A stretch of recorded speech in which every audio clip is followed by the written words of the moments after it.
All right, AMG guitar. I'd like to talk to you about stringing an electric guitar. A lot of the fundamental things, ways you string a guitar stay the same between an acoustic and electric guitar, but there are some differences, especially when it comes to where the strings attach to the bridge. So if you take a look down here, you'll see over here that the headstock is identical for most guitars, electric guitars. I've got a nut, strings go through the nut, they wrap around a tuning peg, tightened and loosened from there. Pretty straightforward.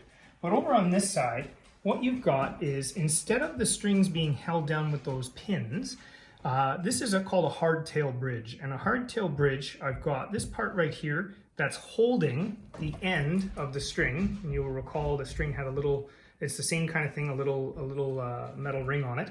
It holds it in there, and then each string, instead of a singular piece of plastic or nylon or bone saddle, I've got individual saddles. Each one of these saddles can be raised and lowered and brought back and forth to change the intonation of the string.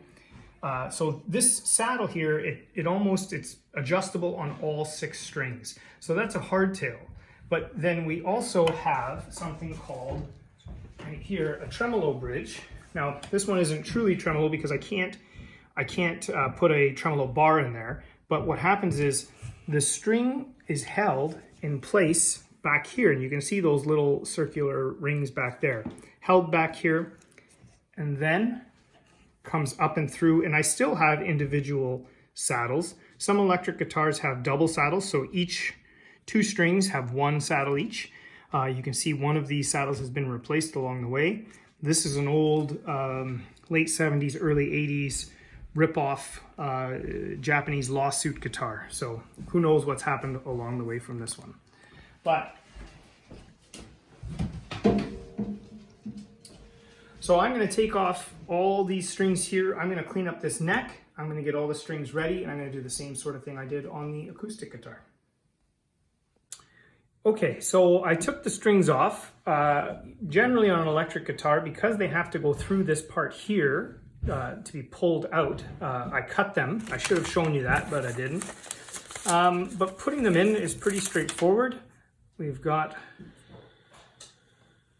on the back of this hardtail bridge here, there are 6 holes. Pretty straightforward.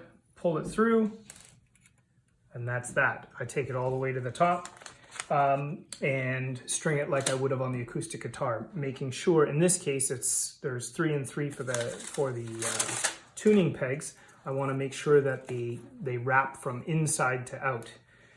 One difference on an electric guitar, if you're not familiar, is that an electric guitar has 3 strings that are wound. They've got that the metal wound around them, and 3 that are smooth, unlike an acoustic guitar where only 2 are smooth like this and 3 are like that.